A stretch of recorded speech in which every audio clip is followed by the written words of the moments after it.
So we bid you all very good evening. Good evening, Quan Yin. It is nicer to see you all again. You too. So, what shall we speak of this evening? Well, you could speak about the questions that you asked us last week, or the things that you put for us to consider. Good. So have you considered? For me, I had them pop up in a half-dream state, raw, unprocessed. The best way. Mm-hmm.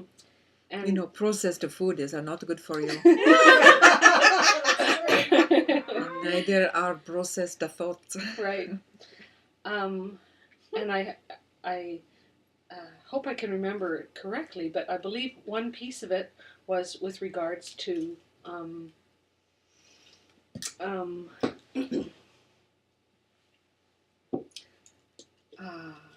the idea of prejudice, but it was not so much speaking specifically of prejudice as not having sufficient room for differences and being contentious. And I know that that's a piece that I share with society.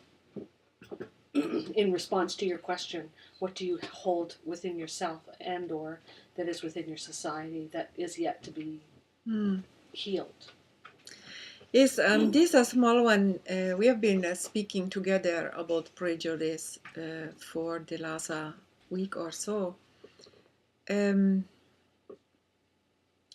you all understand that prejudice is a lazy man's tool for not having to make their own decision. You get to not have to think, and so you know already about everything around you without having to have relationship with it. So you do not have to involve yourself in any way because you already have a pre-designated way of recognizing something or someone and then responding or reacting to it. So you have a pre-arranged reaction to something. In your country especially, but actually in the whole world, prejudice is everywhere. It is funny to us to hear this big this one Hullabaloo. says brouhaha,